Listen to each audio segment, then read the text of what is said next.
Quairon Set é uma minissérie documental de 5 episódios que traz à tona a verdade sombria e perturbadora dos bastidores da Nickelodeon. Como assim, Lucas? A Nickelodeon de programas infantis, adolescentes? Sim, meus amigos. Quanto mais a gente conhece o ser humano, quanto mais a gente pode pensar, não, isso não é possível que naquele ambiente, naquelas circunstâncias, com aquelas pessoas, pode ter acontecido isso, sim, acontece e infelizmente deve estar acontecendo aí pelo mundo. Por isso que a gente precisa falar sobre esses casos, por mais difíceis que eles sejam, e afinal de contas, que diabo de série é essa?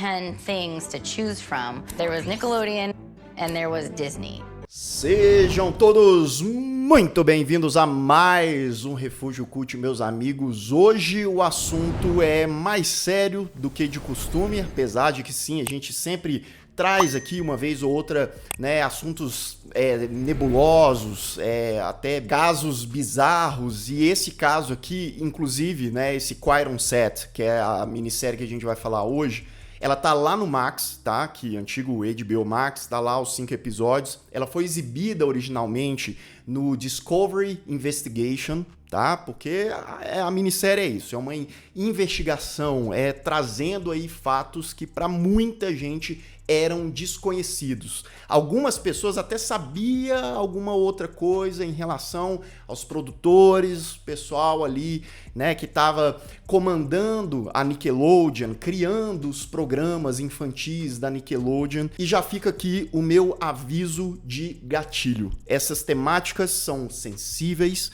Eu sei que para muita gente isso mexe pra caramba, né? Aí vai pegar uma questão psicológica, de traumas, então já fique sabendo, tá? Mas é muito importante que esses tipos de minisséries existam e que a gente traga isso, né, para debate, para, né, falar sobre, porque isso não pode acontecer, isso não pode se perpetuar, isso tem que sair das sombras. E eu vou tentar fazer um pouco disso aqui hoje. Todo mundo já assistiu alguma coisa da Nickelodeon. Eu, na minha infância, pré-adolescência, eu nunca tive canal fechado, mas vira e mexe eu ia em casa de tia, de primos, né? E eu via Kenan e Kel, que depois passava ali também, alguns desses programas passaram na Globo, por exemplo. Drake e Josh, né? O iCarly, por exemplo, também, que é um programa, não assistia, mas de vez em quando passava ali, você dava uma olhada. Então, assim, são vários os programas da Nickelodeon. O cara por trás desses programas, o criador, idealizador, é o tal do Dan Schneider, que é um elemento fundamental nesse documentário, que era o manda-chuva ali. Como eu disse, né? O cara criou um monte de coisa, ele era o cara de ouro da Nickelodeon. Na década de 90, nos anos 2000, né, o cara tava à frente desses programas, era o chefão, mas muito dos problemas, muito dos abusos, das violências que a gente vai comentar aqui no vídeo de hoje e que é retratado no Quairon Set, nesse documentário, gira em torno dos comportamentos abusivos do Dan Schneider. Já no primeiro episódio de Quairon Set, e não se preocupe que nessa parte sem spoilers eu vou trazer algumas coisinhas que não vai comprometer aí a sua experiência caso você queira assistir o documentário todo, e daqui a pouquinho a gente vai adentrar mais, né, no que eles retratam, mas já no começo eles trazem a figura do Dan e como ele pensava aqueles programas. Cara, programa infanto-juvenil, né? Programa aí pra gente de 9, 10, 11, 12 anos, enfim, pré-adolescente, né? E aqui a gente tem vários nomes, vários atores, atrizes, cantoras que foram reveladas por esses programas criados pelo Dan Schneider. E aí a gente tá falando de Ariana Grande, a gente tá falando do Drake Bell, a gente tá falando da Miranda Cosgrove, Amanda Bynes, entre vários outros. Nesses programas, a minissérie já traz um compilado de cenas nesses programas infantis, né, que tinham ali momentos criados, concebidos pelo Dan Schneider, que quem é adulto, a gente hoje, né, eu tô com 33 anos, você olha, tá passando a televisão, aí você vê a Ariana Grande segurando uma batata, fazendo ali uns negócios, falando uns negócios, espirrando umas coisas nela, e não só, tá? No caso da Ariana Grande, mas em diversos momentos de diversas séries criadas por esse cara. E aí, enfim, né, dá pra gente analisar da seguinte maneira, algumas pessoas podem falar, tá, mas isso era final da década de 90, início dos anos 2000, poderia ser uma coisa normal e tal, não sei o quê. Mas não é estranho afirmar esse tipo de coisa? Não é, principalmente porque o documentário, ele traz várias pessoas, por exemplo, a Ariana Grande, ela não tá dando depoimento, mas eles usam, né, a série que ela participou, a imagem dela em vários momentos, porém várias outras atrizes e atores que tiveram lá na Nickelodeon nesses anos, que participaram desses programas, dão vários depoimentos, não só os atores e atrizes, tá? Mas aí você vai ter depoimento de outros produtores, roteiristas, diretores que trabalharam com Dan Schneider e que passam a expor o que, né, acontecia ali. Então, talvez uma criança que estivesse assistindo aquilo, ela não ia pensar muito na malícia, porque a criança tende a ser mais inocente, ou até, às vezes, pensa também, né? Mas os próprios atores e atrizes que participavam disso, né, que deram depoimento, o pessoal pergunta, tá, mas vocês achavam estranho gravar esse tipo de cena, com esses elementos? Um moço lá, um menininho, né, devia ter uns 11, 12 anos no máximo, que botaram ele vestindo uma roupa de super-herói que claramente tinha uns objetos fálicos ali em várias partes, dava pra você perceber e enfim. E aí, quando é o mesmo cara responsável por criar todos esses programas e tá responsável naqueles roteiros e são vários caras... vai que era um caso isolado, isso é coisa da cabeça do povo e tal, mas tantos assim, eles citam ali dezenas, tá? Dezenas. Isso é apenas uma coisa que acaba interligando ali no próprio documentário, na minissérie, coisas muito mais sombrias, tá? Comportamentos desse Dan ali nos bastidores, que a gente vai comentar já já, outras pessoas, outros caras que trabalhavam lá na produção, que eram predadores, né, que chegaram a cometer abusos. Então, a minissérie, ela traz uma crescente nessa questão, né? Ela traz ali no primeiro episódio esses detalhes mais sutis, entre aspas, mas não tão sutis assim, que iam acontecendo ali nas séries, e vai crescendo, e vai mostrando o quão sombrio, o quão sério e o quão perigoso era para aquelas crianças que trabalhavam na Nickelodeon naquela época. Yes, this is your doctor. My doctor. Yes, doctor. Uma outra perspectiva interessante que a gente precisa comentar e que muita gente comenta, por que essas crianças então não reclamaram na época? Por que os pais ali... Primeiro que os pais, por mais que estivessem presentes na maioria das vezes, eles não viam tudo, não estavam o tempo todo ali, né? Segundo, que as próprias crianças, que hoje são adultos dando depoimento, falavam que sim, sentiam medo do Dan, da figura dele, da imposição, né? Ele era um cara que gostava de humilhar os outros no set e tal. E a galera ficava com medo de perder o emprego, né? Era o emprego dos sonhos das crianças ali, né? E eles ficavam com medo, falavam, não, a gente ficava calado, a gente até pensava em reclamar, em falar as coisas. A mãe de um ator que chama Brian, né? Participou de uma série que chama All That, criada pelo Dan Schneider, ele falou que a mãe dele era uma das únicas que falava, que reclamava, isso aqui tá estranho, isso aqui tá errado, né? Comportamentos abusivos, tipo, botava, as crianças eram para trabalhar no máximo 6 horas em um dia, botava para trabalhar 10, 11 horas, chegava, sei lá, 10 horas, 11 horas da noite, estava trabalhando, né? O que aconteceu? Essa mãe reclamou, o menino foi demitido pouco tempo depois. Então era esse tipo de coisa que acontecia, né? Se fosse denunciado, se desse ali uma palavrinha, o cara pegava e já tomava uma providência. Essa minissérie é dirigida pela Mary Robertson e pela Emma Schwartz, que mandam muito bem na direção, na forma como elas contam essa história, e também é muito corajoso, né, da parte da direção elas estarem à frente de um projeto como esse, porque do lado de lá, né, do lado oposto, tem uma galera poderosa, tem estúdios, tem marcas poderosas, né? E a gente sabe como é que isso funciona na indústria lá, Hollywood, né? De modo geral, a nível mundial, mas ali, né, a ferida... enfim, essa direção, ela é muito interessante na maneira como também monta, né? Porque de documentário a montagem é muito importante, né? Como eles vão colar aqueles fatos, aí junta, por exemplo, imagens de arquivo, que tem bastante, dos próprios programas, dos bastidores, né? Imagens que nunca foram vistas, que eles tiveram acesso ali, né? Aí como que você vai montar aquilo para intercalar juntamente com as entrevistas, os depoimentos, as revelações que são feitas aqui. Então eu acho que o ritmo é bom, ele é frenético em várias partes. Eu acho que são 5 episódios e a minissérie sofre sim de alguns problemas de repetição, de trazer uma coisa diversas vezes, muito para preencher um espaço, para conseguir ali os 5 episódios, né? Principalmente o último episódio traz outras revelações, mas ele é praticamente uma repetição de tudo que a gente assistiu nos outros 4 episódios, né? São poucas coisas novas. Isso é algo comum de minissérie documental, investigativa, mas aqui eu sinto um peso maior. Mas é uma experiência, uma produção, como eu disse antes, tá? Muito importante porque ela fala de várias coisas, né? Essa questão trabalhista, de criança, até onde, cara? Até onde realmente vale a pena? Porque se a gente pegar a cada 10 atores e atrizes mirins, sei lá, 8 deles acabam tendo problemas. Essa é a grande verdade, tá? São exceções aqueles que conseguem ficar de boa, que tem uma vida normal e tal.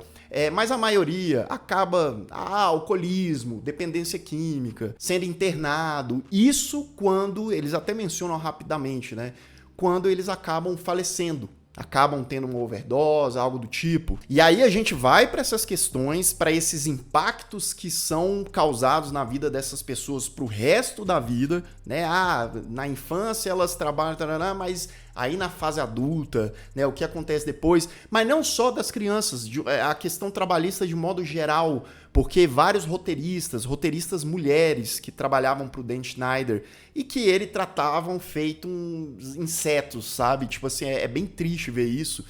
Pagava metade do salário para as mulheres, aí, né, iam descobrir depois, aí tentavam denunciar o cara ameaçava que ia demitir, sem contar as coisas que ele pedia para as mulheres que trabalhavam em outras funções fazer para ele. Aí faz uma massagem aqui, faz isso. Coisas que não beiram, que são humilhação. E na maioria das vezes com quem? Com mulheres. But those kids who grew up on Dan Schneider's sets and in the entertainment industry... E ainda no início, eu acho que ainda no primeiro episódio, eles, por exemplo, falam muito da proximidade que o Dan Schneider tinha com a Amanda Bynes. Você sabe como é que tá a Amanda Bynes hoje? A Amanda Bynes, ela já foi presa, a Amanda Bynes, ela já... infelizmente, é muito triste, né, falar disso, cara. Tipo, ela já foi internada várias vezes, né? Ela nunca mais conseguiu trabalhar no meio, né? Até hoje ela tá muito mal. E aí esses caras, velho, esses produtores poderosos ali, eles sabem, né, que os pais, aí os pais também têm essa responsabilidade, deixa os filhos, porque tá ganhando dinheiro, tá ganhando muito dinheiro, né? E aí o Dan, né, por exemplo, fala pros pais da Amanda, né? Fica ali, que pode deixar que eu cuido dela. O cara, ele meio que assumiu uma figura paterna da Amanda. Eu acho que chegou um período ali que ela via muito mais esse cara do que o próprio pai, do que a própria mãe. Inclusive, a Amanda Bynes, durante vários anos, ela foi a estrela máxima da Nickelodeon. Ela teve lá o show da Amanda, ela participou lá de outros programas também, né? E ela fazia várias personagens. Pra você ter uma ideia, lembra daquele negócio que eu falei? Que ele incluía nos roteiros umas coisas completamente sugestivas, adultas, enfim, entre outras coisas, né? Pois uma dessas personagens que o Dan criou pra Amanda chamava Doutora Tent. Tent é o nome de um negócio que fica ali nas partes íntimas. Pois Os roteiristas, inclusive, acharam estranho quando ele deu essa ideia, perguntou, tá, mas isso não tem a ver com tal coisa? Ele falou, sim, tem a ver, mas fala nada não, fica entre a gente, é uma brincadeirinha entre a gente, ninguém vai perceber, ou se perceber, logo passa. E a menina fez um personagem com esse nome, ele deixando claro, lembrando, é um programa infantil. E aí é o seguinte, né, como eu disse, vai ter um momento aqui na minissérie que eles vão apresentar o caso de predadores mesmo. Não necessariamente a gente tá falando desse Dan Schneider, apesar dele ser abusador também e tal, mas aí eram caras que foram presos. E aí existe uma reflexão aqui que o pessoal ali da produção do doc pergunta, né? Será que ele realmente tinha como saber que aqueles caras eram predadores, que eles iam fazer aquelas coisas com certas pessoas que trabalhavam ali? Eu deixo essa reflexão que é assim, se um cara, ele tem muito poder, ele tá cego, ele já tá incluindo um monte de besteira nos programas ali que ele faz pro público que ele faz, será que isso não dá margem, não dá abertura? Ou então ele fecha os olhos e, né, abre as portas para pessoas de comportamento completamente duvidoso, ou melhor dizendo, criminoso, trabalhar lá dentro? Ou melhor dizendo, né, não estou acusando, mas fica aí o pensamento, será que de fato esse cara não sabia? É um questionamento que o documentário ele não afirma nada, mas ele deixa no ar. Ele deixa no ar. E isso, meus amigos, a gente está falando das coisas que vieram à tona, que foram expostas, e as coisas que não foram, e as coisas que ainda estão nas sombras. Eu tenho certeza que algumas ou várias delas ainda não foram, né? Porque era muita gente envolvida, era muita gente poderosa envolvida, vários programas. E talvez a história mais forte e que existe ali um foco principalmente no terceiro episódio, no quarto episódio, é o que aconteceu com Drake Bell, porque Drake Josh, né, ele é uma das caras mais famosas ali da Nickelodeon, fez muito sucesso naquela época, né, nos anos 2000 ali, participou de diferentes programas na emissora. Sim, ele veio falar de abusos que ele sofreu. E aí, no caso dele, meu amigo, tem que ter estômago. E aí você vê os depoimentos do pai dele, é de quebrar o coração, dele também, né, falando, você vê que o cara, ele teve coragem. Ele até não chora, mas você vê que é uma pessoa quebrada. Você vê até por conta... Ele também teve, assim como a Amanda Bynes, né? Ele teve problema com a justiça, ele foi para reabilitação. A gente vai passar para a parte com spoilers, pra gente adentrar alguns pontos do documentário, mas eu queria falar, é um pouco até clichê falar essas coisas, mas nunca é demais falar. Depois de ver um documentário desse, mas antes a gente já sabe disso também, né? Cara, eu não tenho filho, e ainda assim isso me angustiou de uma maneira. É difícil, tá? Ver um tipo de documentário desse. Imagine quem tem filho vendo isso, tá? Cuide dos seus filhos, se atentem com quem estão os seus filhos, né? Às vezes o pai e a mãe fica longe, precisa trabalhar e tal, a gente entende tudo isso, óbvio, né? Mas com quem eles estão, né? O que eles estão fazendo? Tá saindo para tal lugar com não sei quem. De repente começou a trabalhar, fazer um trabalho artístico e tal. É muito importante ter cuidado, é muito importante monitorar, saber estar presente, né? Porque isso pode causar um trauma, uma dor, um sofrimento depois imensurável, tá? E a gente sabe que tem muito disso por aqui. Não estamos falando só da Nickelodeon e desse caso. É um caso lamentável demais, mas a gente sabe que isso tá por aí, infelizmente, em vários aspectos e lugares, tá? Eu dou pra Quiet on Set uma nota 9, tá? É aquele tipo de conteúdo pesado, forte, e aquela coisa, né? Mais uma vez eu ressalto, é difícil pra gente, a gente passou a infância assistindo programas como esse, né? Ou então você conhece mesmo que de nome e sabe dessas pessoas, e saber que a galera passou por isso é difícil, é complicado. Mas mesmo assim é necessário. Por mais que seja difícil confrontar esses fatos, né? A gente precisa deixar eles bem ali, de conhecimento da maioria das pessoas, ou de todo mundo, se possível, para que coisas desse tipo e pessoas que cometem esses atos não tenham poder e não voltem a cometê-los. Atenção! Aviso de spoiler. A partir de agora, continue por sua conta e risco.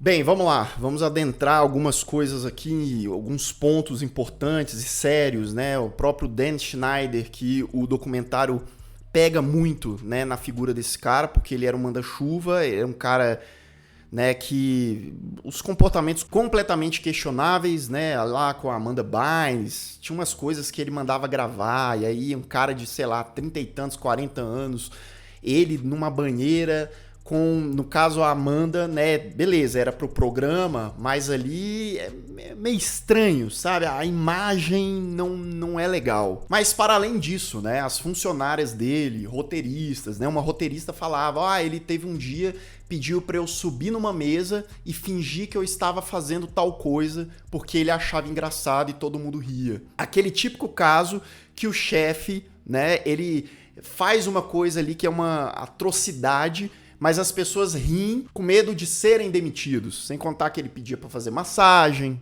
Chegou a mostrar lá no computador conteúdo adulto lá para as funcionárias, né? Mostrava ali de vez em quando a questão salarial para as roteiristas mulheres, que ele pagava metade, né? Pedia, tem uma que relata, por exemplo, que ela tinha um final de semana que eles trabalhavam pra caramba, o cara exigia que trabalhassem muito, tá?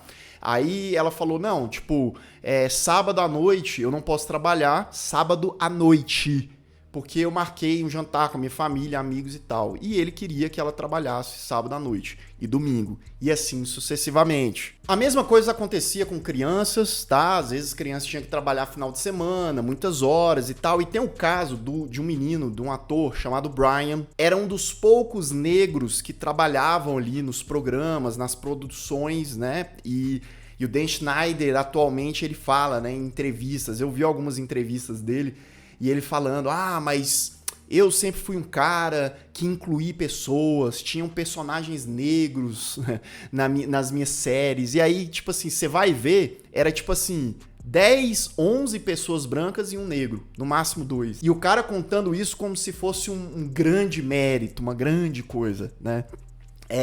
Ele botava esse menino, esse Brian, pra fazer umas coisas terríveis.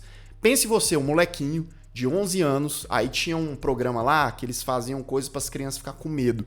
É tipo um Fear Factor. Fear Factor é um programa americano que botava a galera, você tem medo de rato? Vai botar lá tu com um rato. Entendeu? Tipo assim. Aí botaram esse moleque, o Brian, lambuzado de pasta de amendoim, deitou ele no chão, mas assim, da ponta da cabeça aos pés, e botou uns 8 cachorros pra lamber o garoto todo. Assim, é bem bizarro isso aqui, hein? Bem bizarro. O Brian, hoje adulto, o cara com 30 e poucos anos, falou, cara, eu fiquei completamente desconfortável, não queria fazer aquilo, mas pelo medo eu tive que fazer, o meu trabalho, né? Bem, na produção desses programas trabalhava Jason. Jason era um rapaz sorridente de 28 anos que lidava com as crianças, que levavam as crianças pra lá e pra cá, ficavam ali nos bastidores e tal.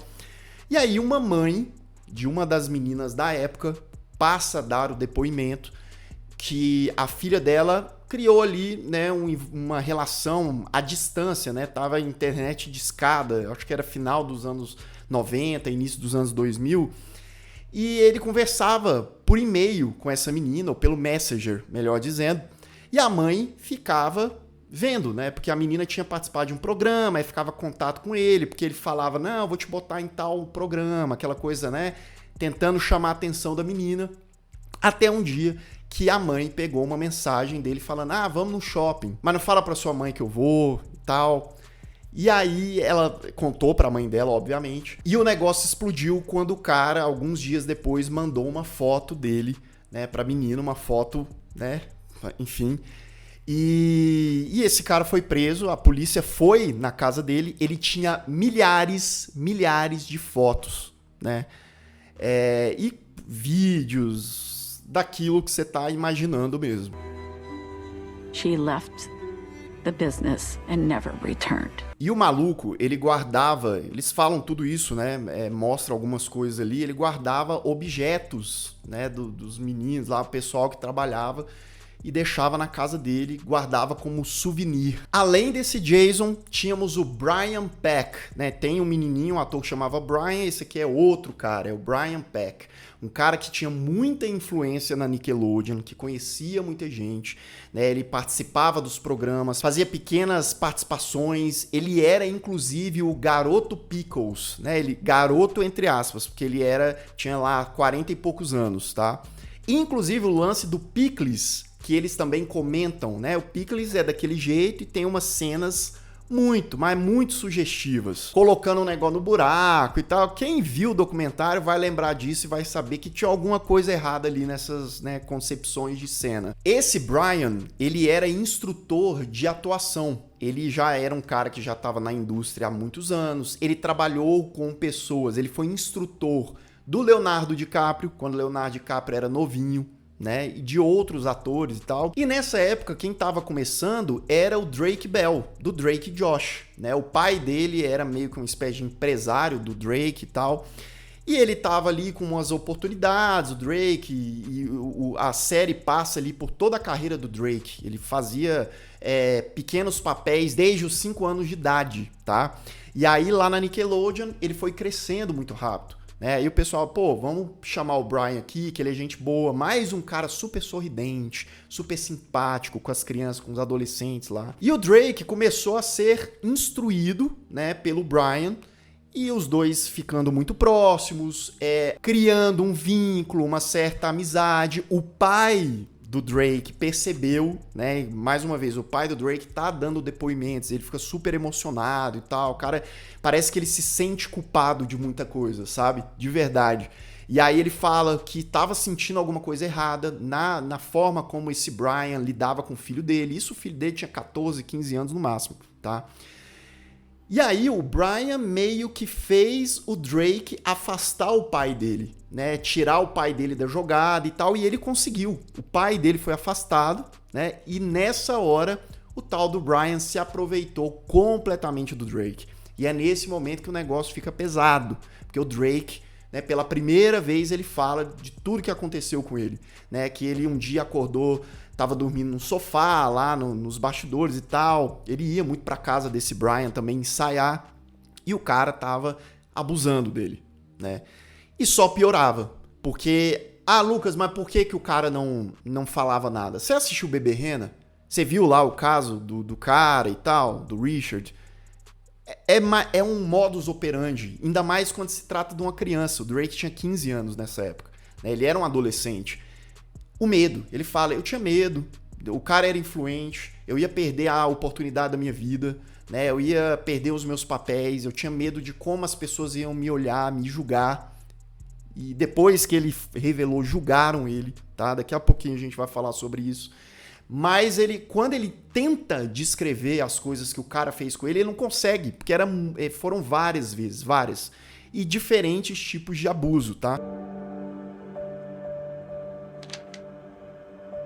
Depois de muito tempo, o Drake, ele explodiu, ele disse que não aguentou mais, ele precisava falar e tal,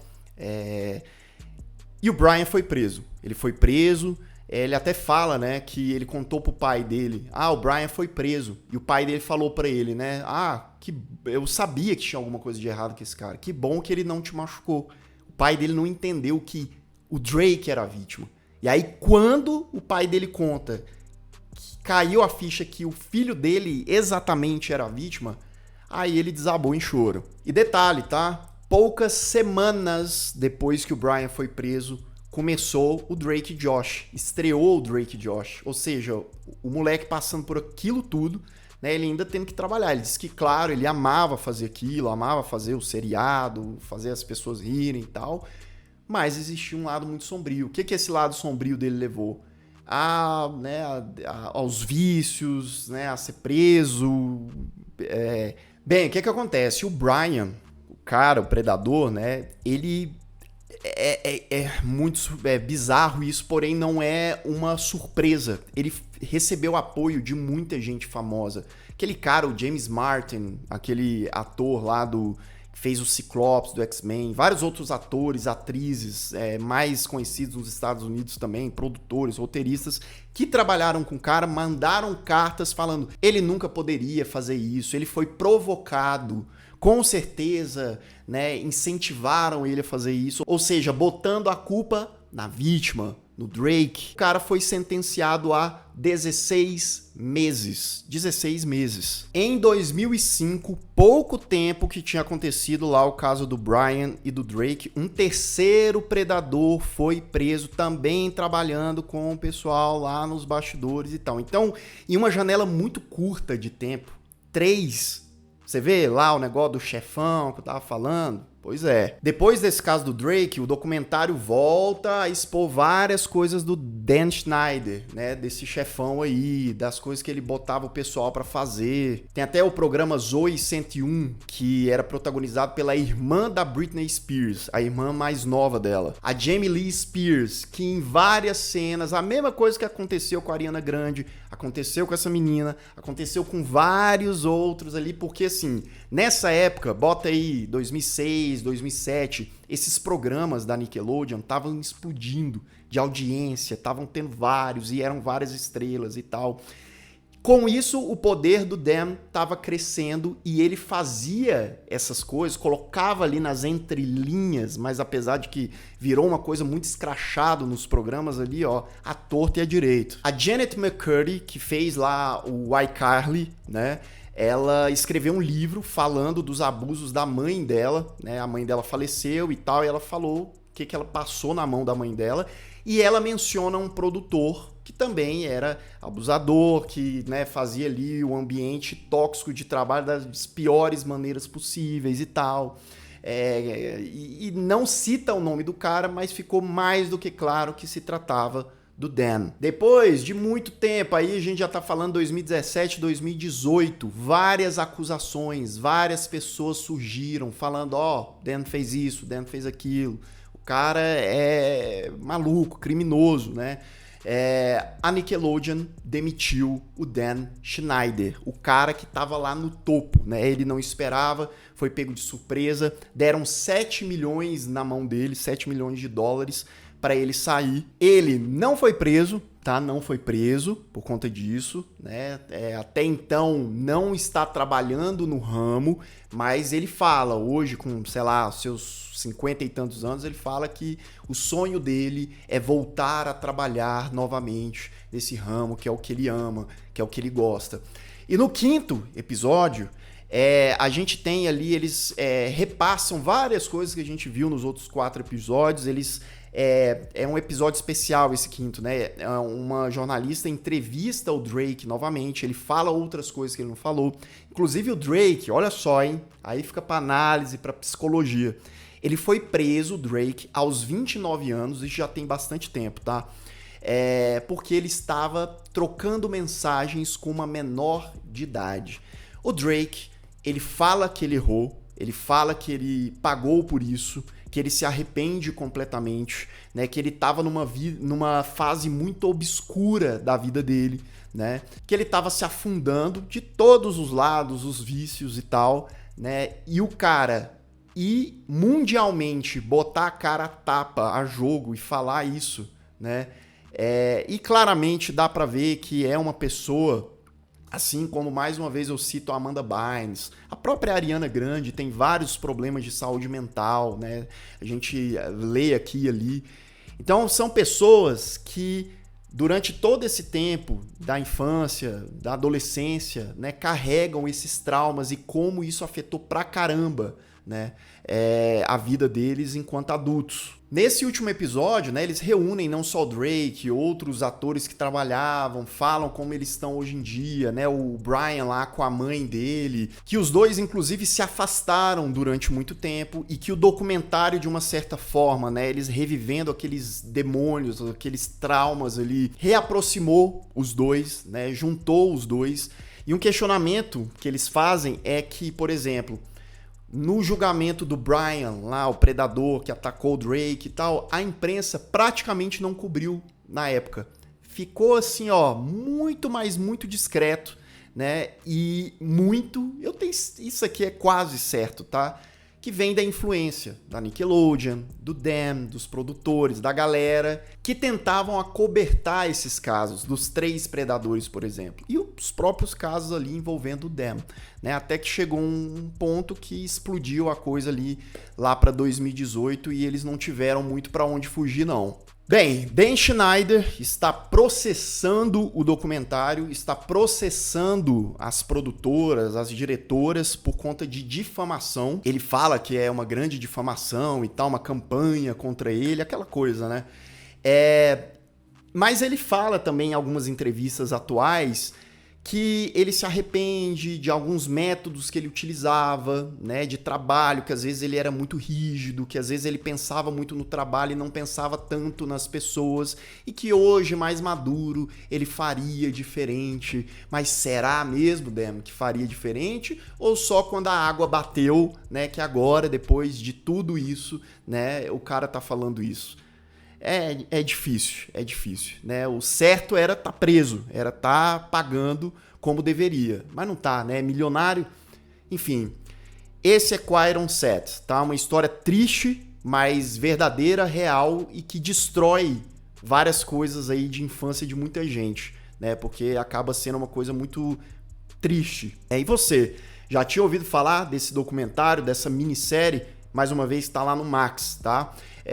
Deixa aqui nos comentários o que você pensa sobre esses assuntos, se vocês sabem de outras informações aí, né, pós-minissérie ou da própria minissérie que eu acabei não falando aqui, porque realmente são muitos envolvidos, são vários casos e eu só tentei dar uma sintetizada porque eu acho que de fato é muito importante. E se você ainda não é inscrito aqui no canal, se inscreva aqui embaixo, clique no sininho para receber todas as notificações e deixe o seu like, que ajuda muito o Refúgio Curte. E eu vou ficando por aqui. Caso você tenha perdido os últimos vídeos do canal, ó, estão aparecendo bem aqui do meu lado. É só clicar e assistir caso o YouTube não tenha te mandado. Um grande abraço e até mais.